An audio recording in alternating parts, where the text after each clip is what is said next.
Welcome, everybody. Thank you for joining us today. I'm very happy to have everyone here with us as we get started with today's event.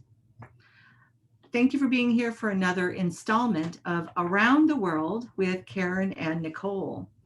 This is part of the Riverside Art Museum's First Sundays program, and today's story is called Look Back and See. It is a folk tale from Tanzania. My name is Katie Porter, and I'm Executive Director of Inlandia Institute, a literary and cultural arts nonprofit based in inland Southern California. Today, I have a special friend with me. We have Janine Peroy-Gamblin, who is Inlandia's new programs coordinator. Shall we say hi, Janine?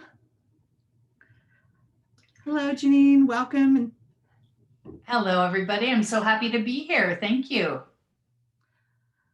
So if you have any questions at all during the event, please feel free to drop a note into the chat and we can help you out, either myself or Janine. Before we get started, Inlandia Institute respectfully acknowledges and recognizes our responsibility to the original and current caretakers of this land, water, and air, the Cahuilla, Tongva, Luiseno, and Serrano peoples, and all of their ancestors and descendants, past, present, and future. Today, the Inlandia region is home to many indigenous peoples from all over the world, and we express our gratitude to them for allowing us the opportunity to live and work on these homelands. Now, just a little bit about our presenters. Karen Ray Kraut has been blending story, song, and creative movement in schools, libraries, museums, and theaters from California to East Tennessee since 1990. Let's say hi to Karen Ray Kraut. Hi, everybody. I'm so happy that we're all together today. Is it okay, Miss Katie? Can I get started?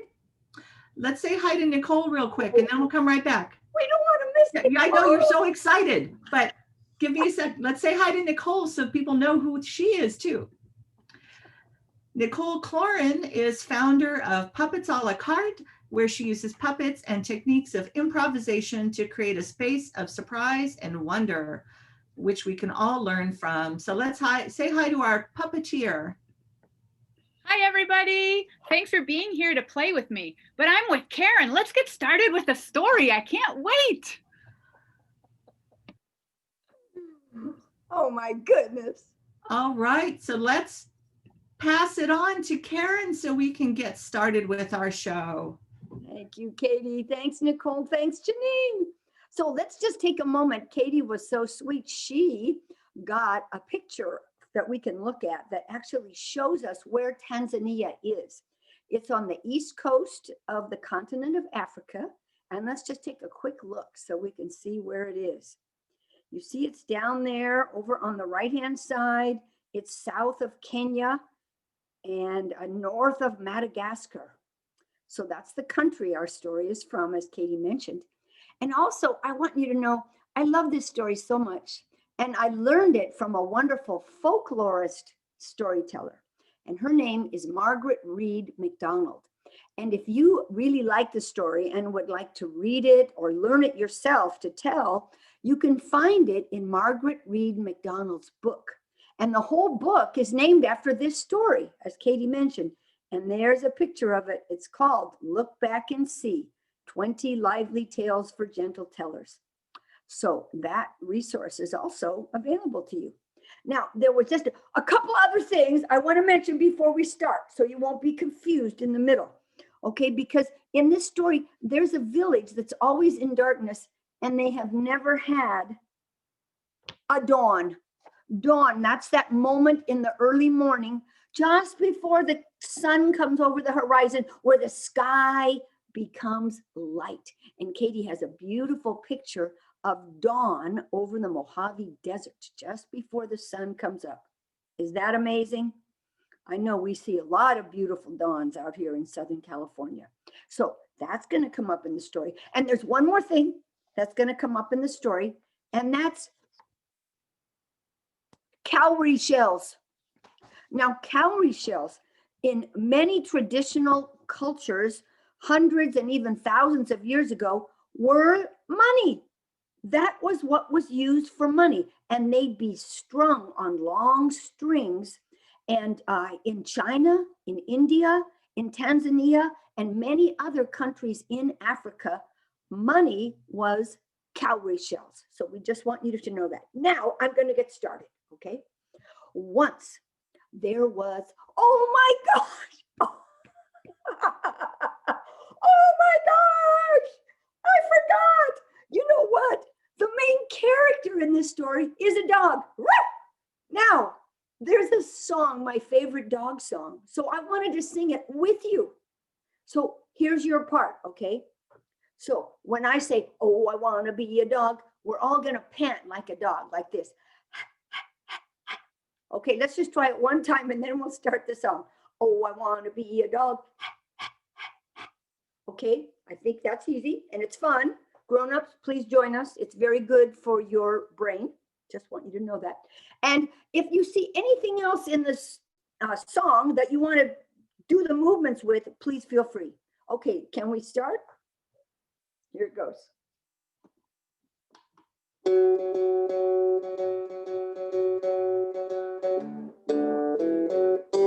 Oh, I want to be a dog. I want to chase my tail. Chase cars and knock over garbage cans. Fight the lady who brings the mail. Oh, I want to be a dog.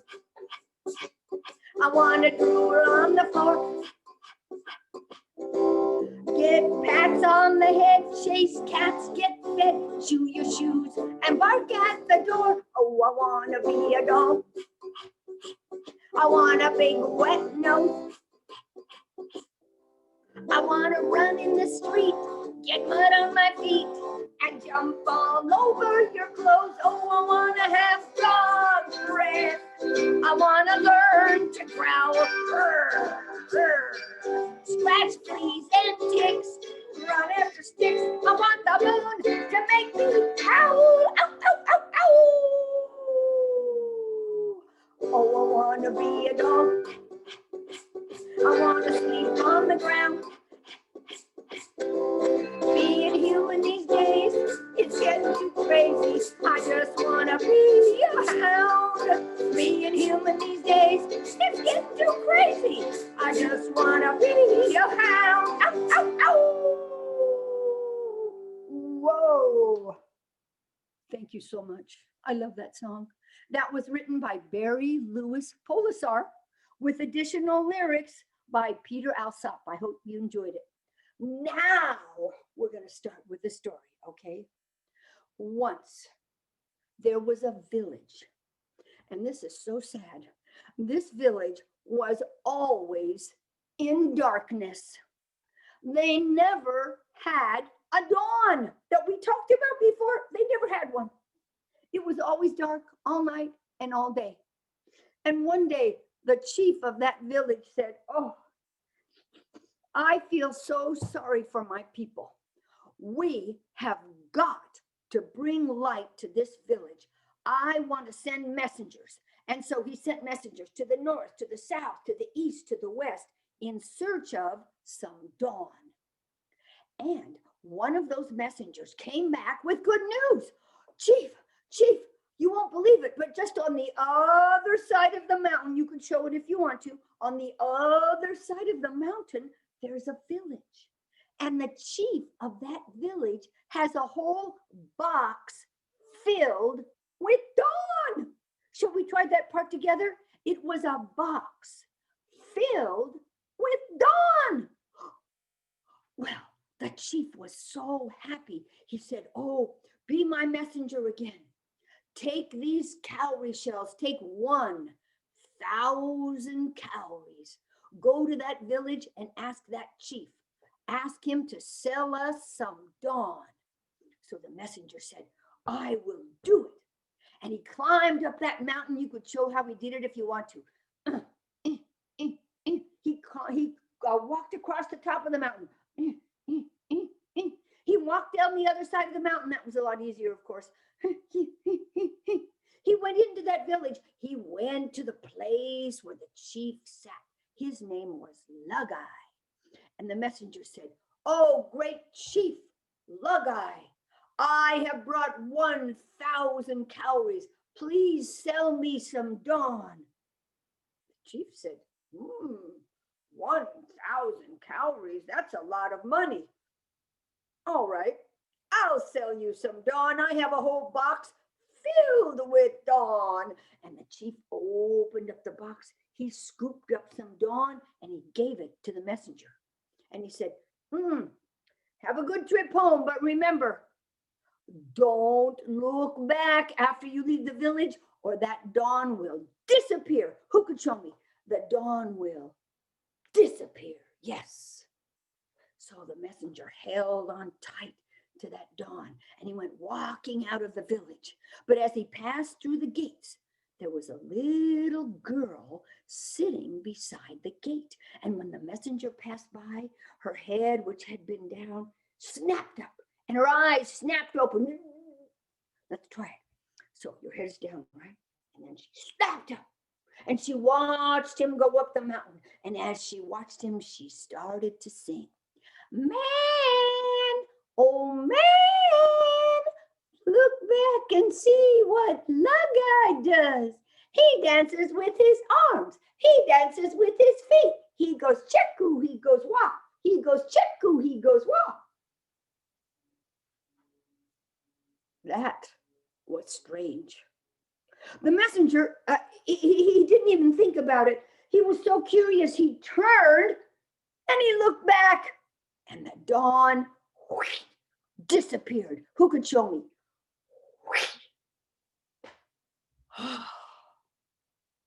When he returned to his village, he had to tell the chief, "I had the dawn, but I looked back and I lost it." The chief said, "Oh no, what will become of my people?" Let's try it. Let's try that part together. "Oh no, what will become of my people?" So he looked around. Is there another messenger? Is there someone else who will go? And another man stepped up. He was tall and powerful. He was strong. "I will go. I will bring back the dawn." And so the chief gave him 2,000 calories. You could show it if you want to. 2,000 calories. All around his neck. And he went up the mountain. Oh, across the top of the mountain. Down the other side. He walked through the gates of that village into the place where the great chief Lug-Eye sat. "Oh, Lug-Eye, great chief, sell me some dawn. I have brought 2,000 calories." And Lug-Eye said, "Oh, that's a lot of money." Let's try it. "That's a lot of money.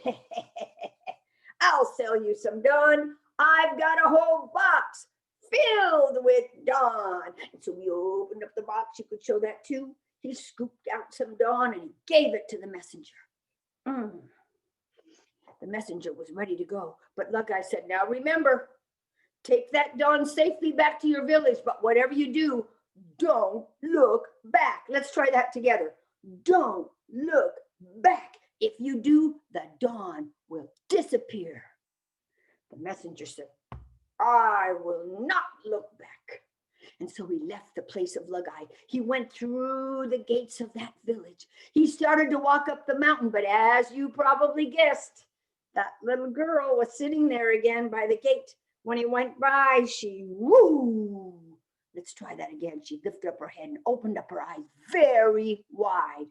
Woo! And then she called out to that messenger, "Man, oh man, look back and see what Lug-Eye does. He dances with his arms. He dances with his feet. He goes check-oo, he goes wah. He goes check-oo, he goes wah." You want to try that part with me? It's really easy. Let's try it. He goes check-oo, he goes wah. He goes check-oo, he goes wah. Well, the messenger was taken by surprise. Before he realized what he was doing, he turned and looked back to see what that strange singing was. Ah! Show it for me one more time. Here we go. It was gone. He had to trudge back up across and down the mountain and give his chief the bad news. I looked back. I lost it. The chief said, oh no. Try this part with me. Here we go. What will become of my people? But as he was grieving in that way, and all the people were grieving, a little voice piped up from over in the side. And the voice said, ruff, ruff, ruff, ruff. Let me go. Ruff, ruff. I'll bring back some dawn. Who said that? What? You? Why, you're just a dog. Ruff, ruff, ruff. I know. I'm just a dog, but I can do it. Let me go. Well, what did the chief have to lose? He said, all right, little dog, you could go. And he gave him 3,000 calories. You could try this with me if you want to. Good luck. And the little dog went climbing up the mountain. He went across the top. You could show it if you want to. He went down on the other side. You could show this part too if you want to. He came to the gates of that village, and you could show that too. Thank you. He walked in. He walked to the place where Lug-Eye sat. He trotted in to that hut where Lug-Eye had his throne, and he said, ruff, ruff, ruff, I want to buy dawn. I want to buy some dawn. I have 3,000 calories. Ruff, ruff, ruff. Lug-Eye said, but you're just a dog. Ruff. I know, but I have 3,000 calories. Ruff, ruff, ruff. Well, that's a lot of money. All right, I'll sell you some dawn. He took those 3,000 calories. He said, I've got a whole box filled with dawn. He opened it up. You can show that too if you want to. He scooped out some dawn. Let's scoop some out. He gave it to the little dog. Now the little dog couldn't carry it in his hand, so he put it in his mouth. Now, little dog, just remember, whatever you do, don't look back. Let's try it together. Don't look back. The little dog said,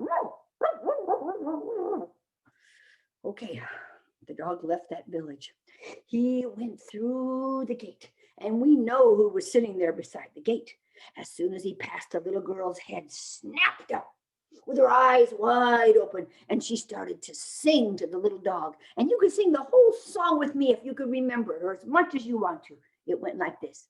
Dog, oh dog, look back and see what Lug-Eye does. He dances with his arms. He dances with his feet. He goes check-oo, he goes wah. He goes check-oo, he goes wah.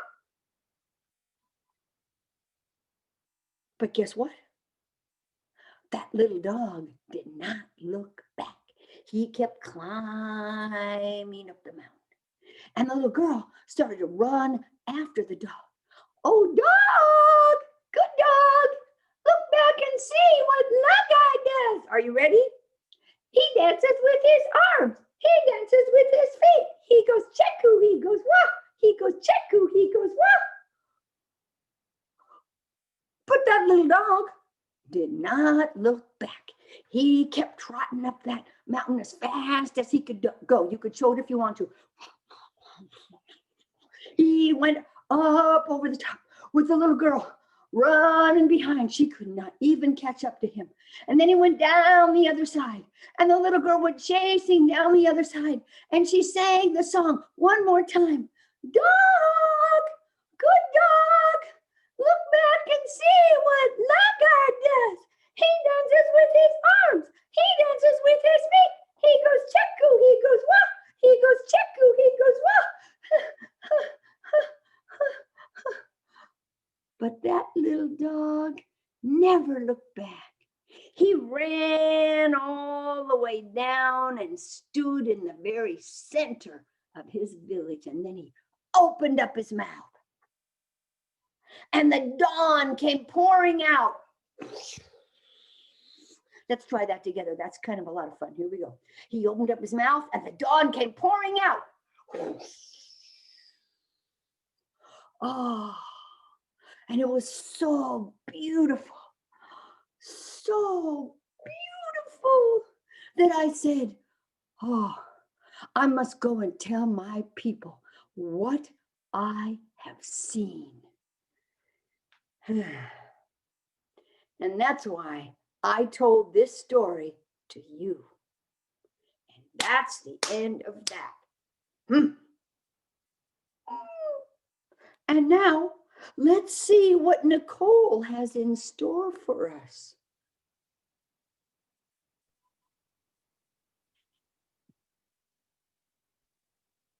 Hello, everybody. I'm so lucky because I get to hear Karen's stories all the time. I get to work with her. And because I love playing with puppets, when I hear a story that Karen has told, it gives me ideas for how I can play.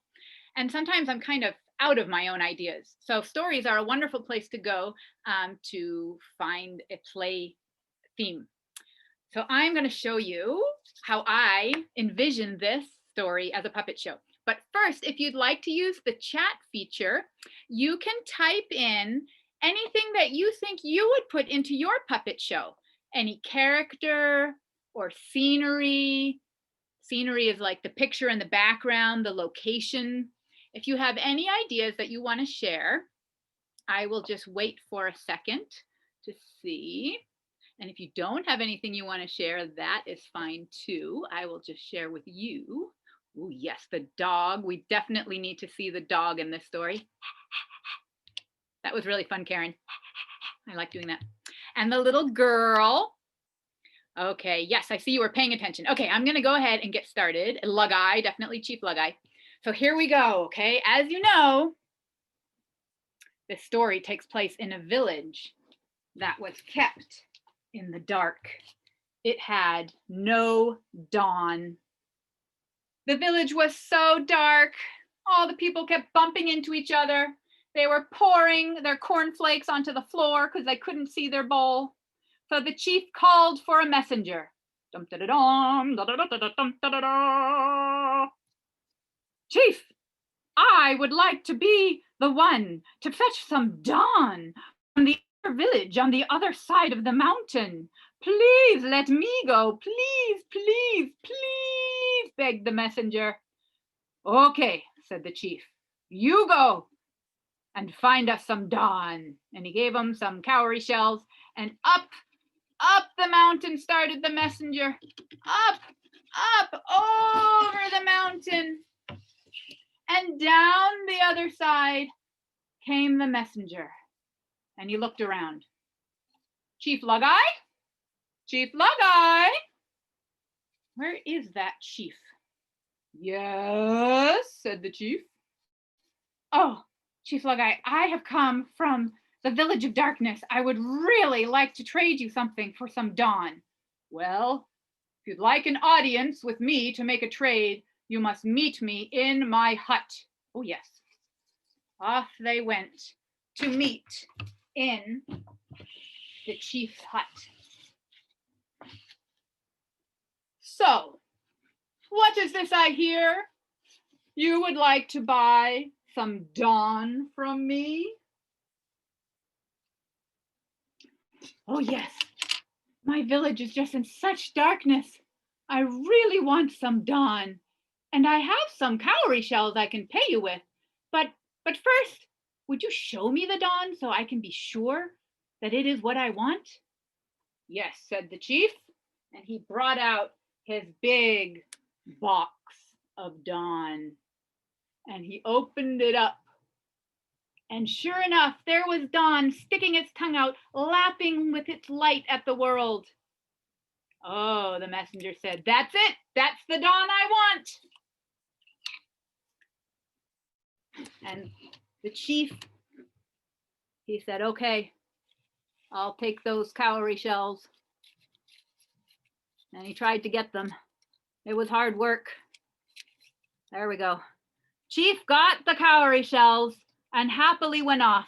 But then he came back and he said, don't forget, the dawn is yours, but if you look back on your way out of the village, it will all disappear. Oh, I certainly don't want to lose the dawn. I just spent a lot of my chief's money. I will not look back. So he started to climb back up out of the village of dawn, up, up, up to the mountains. He started walking. And when he got up there, he faced the gates of the village. And behind the gates, he heard, oh, messenger man, look back. The messenger thought, what was that? What was that? Oh, messenger man, look back. And before he knew it, he had looked back, and there was the little girl. Chicka, chicka, wee, chicka, wah, chicka, wee. Chicka, chicka, wah, chicka, wah, chicka, wee. She danced and she laughed and she saw the dawn disappear. Ha ha, you lost your dawn. Oh, she was very pleased with herself. But oh, the messenger, he was quite disappointed. He had to return over the mountains to his village, still in the dark, and he had to tell his chief, I lost the dawn. No, he was so ashamed, he ran away. Well, you know how the story goes. A second messenger tried it and also failed. And one day, they heard in the little dark village, woof, woof, a little dog, woof, woof, was running all the huts. Woof, woof, woof, woof. And the chief came out to see, that's annoying. Woof, woof. Can't you make yourself useful? Woof, woof. I can. I would like to go fetch some dawn for you. Oh, you want to play fetch, huh? Well, why don't I throw a ball for you? Oh no, I want to fetch dawn. What? You're a dog. Yes, I can do it. Well, the chief was pretty desperate, so he sent off the dog in search of dawn. Gave him some shells too. So off went the dog, all the way up and over the mountain and back down into the village. And Chief Lug-Eye was there. And the dog was just like, ruff, ruff, ruff, ruff, ruff. And then he said, if you want an audience with me, you better follow me into my hut. So he did. It's over here. Okay, so once again, the chief meets with, he still got his shells from the first trade he made. He's feeling very wealthy with that. But now the dog comes. Ruff, ruff, ruff. He also has some shells he would like to trade. Oh, those shells look very good. How many of those do you have? And the dog sat down. And the dog said, I have so many shells, you could buy a year's supply of kibble. That's a lot of kibble, mister. Oh, yes. Turns out Chief Lug-Eye was quite the pet lover, and he had a lot of dogs, and he thought, oh, yes, I would like to trade you some dawn for more shells. And so they agreed. But don't forget, on your way out of the village, don't look back or you will lose all the dawn. So the dog left his shells for Chief Lug-Eye and made his way out of the village. He had to pass through the beautiful dawn-lit village. He started heading up to the mountains. But he got to the gate, and there, behind the gate, he heard a voice. Oh, doggy dog, hey dog, hey, look at me. And sure enough, there was the little girl. and she was ready to do her dance. She said, "Oh, dog, look at this. Chicka, chicka, wee, chicka, wah, chicka, wee. My foot is stuck. Okay, here I go. Chicka, chicka, wah, chicka, wee. Chicka, chicka, wah, wah, wee, wee." But no, the dog did not look back. "I will not be fooled." And he runs up the mountain. "Hey, what am I gonna do for fun today? Phooey." The dog runs back over the mountains, down into his village. He's quite tired now, so he sits down and he pants a little bit. Sorry, here we go. It sounds kind of scary because there's still no dawn there, so it's completely dark, and the chief comes out to figure out what this panting is. And the dog says, "Chief, I did it. I got the dawn." And the chief says, "Well, where is it? Hold on. I have to cough it up." And he opens his mouth really wide. And he exhales the dawn that he had put into his mouth. And the villagers, for the first time ever, see the sun rising up over their village, over the mountain. And as it comes up, the whole village is bathed in a beautiful pink light. And from then on, they had dawn, thanks to that dog who was able to stay on task and not look back. And that's the end of the story, right? That's where we left it.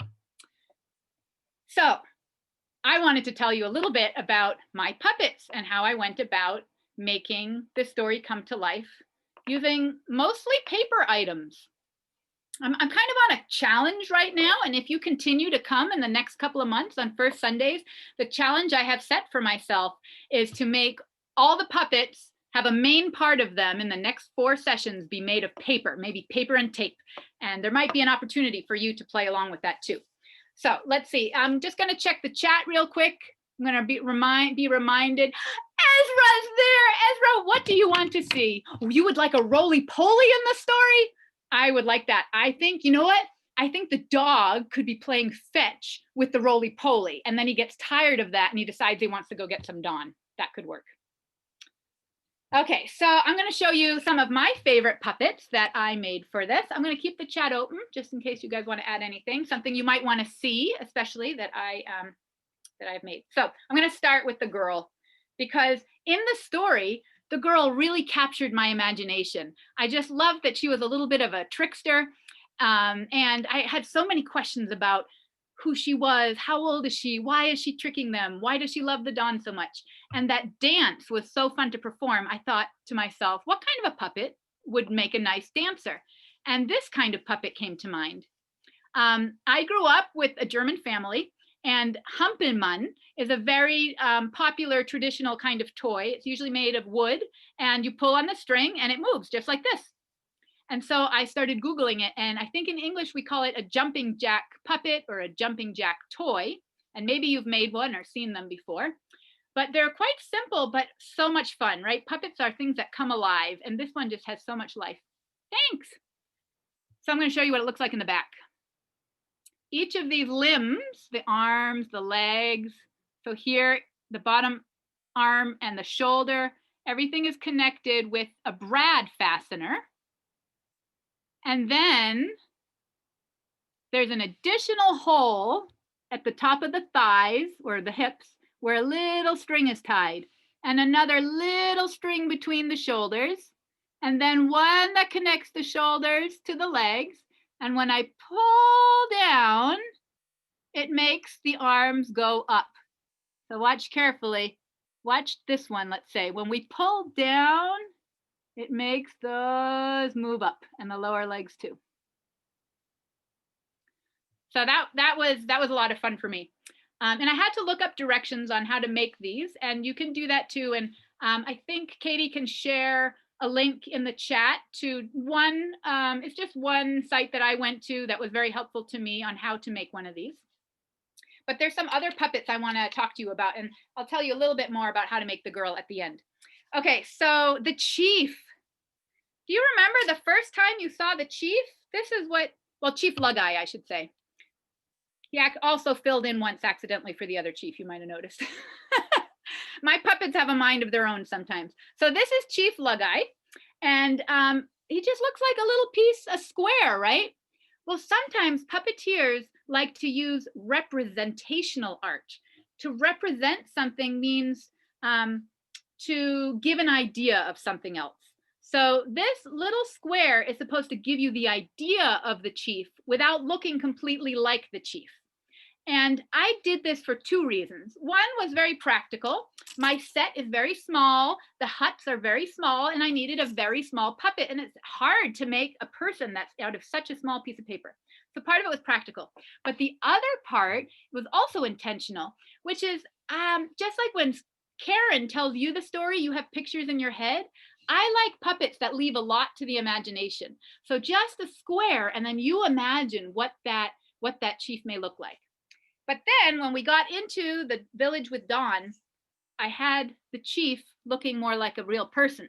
But you notice he has the same design. This is wiggling so much on its wire. It's probably blurry for you. Let's see if I can stop it. There we go. Made from the same origami paper, as it turns out, as the chief is wearing. And I had a lot of fun looking up about the traditional clothing in East Africa and Tanzania, and the traditional huts and houses in the villages. And those informed my choices for the colorful patterns in the clothing and what the huts look like. And you'll notice I use different kinds of wires for my puppets. This wire is very skinny, and that allows this puppet to be very bouncy and wiggly. I have less control over it, but I kind of like that. And then this one has a thicker wire, which makes it more stable, and I can move it more clearly. And let's see, here's the first messenger. He's a combination of the jointed puppet of the little girl, but I only have one string, and it's kind of like a rod marionette. It's tied up to the top of my wire. And when I pull it, he can wave or gesture with his hands. So that's one of my messengers. And of course, the dog. Here we go. And on the dog, here's his wagging tail. He can sit down and he can open his mouth. There's his tongue sticking out. Can you see his tongue? On this one, I used skewers, wooden skewers. You can get a whole bag of them at the grocery store for not very much. And I just cut off the sharp end. And I did that because I wanted to show you, you don't have to have wire at home to do this kind of thing. Anything, a pencil, a straw, some wooden skewers, some chopsticks, any of that will work. And here are my little shells that I strung on a little piece of string. And then finally, of course, my village. I'm backing up a little bit so you can see it's not very big, right? You see it in scale with my head. It's about 3 heads long. And it's just made from a box. And I put some cardstock, and then I drew some pictures and glued them on the 2 different sides. And then I wanted to show the chief and the messenger big, so I created just a plain screen that I pretended was the inside of the chief's hut. Oh, and then last thing, on the very end, when the village is bathed in dawn light, I used this divider that you can put in a 3-ring binder. And that's what changed the color. It was supposed to look like the light was glowing. So I had so much fun making this because I got to do a lot of problem solving in my mind. Like, what can I use to make dawn? And what can I use to make the girl dance? If you have any questions, you can put them in chat. I'll keep an eye on that. But I'm also just going to give you a couple more suggestions if you'd like to make a jumping jack doll like this, just to give you a little bit better idea. You can cut out any shape you want. So you can go to the link and you can find Pinterest suggestions and patterns that you can print out, and that's a great way to start. But you can also just cut out any shape you want. So here's, let's say, a body, maybe a dragon, I don't know. And this is going to be the leg. And I purposely made the leg 2 different colors so you can see the contrast. And what I wanted to show you is you always want to make these bigger than what you want to see, because you have to put this behind here. So that's going to make it shorter. So there's room to stick the brad. And then you want to put that behind here. So that's going to shrink up the leg. So you always have to make it bigger than you think you want it, so that there's room to overlap and stick in. I think you all know what a Brad Fastener is, but some of my young friends may not. So here's a good time to learn. This is called a Brad Fastener. Sometimes you see it on an envelope. You poke it through and then, oh my goodness, it's so small and I don't have my reading glasses on.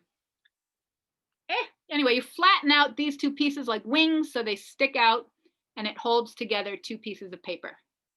That's my Brad Fastener. So, oh yes, and also very helpful is a small hole punch, but you don't need it. You can just poke the hole with anything sharp you have, but I enjoyed using this. And what I had to remind myself of is that when you poke the hole in the leg or the shoulder, you actually need 2. Actually, you need 3. You need 1 on the bottom for the bottom leg, 1 on the top to go into the hips, and then you need that extra one so you can tie this to the other one and pull. So you need 3 on the shoulder and the hip part. So here's an example of something you might find, and this is on the link that Katie shared.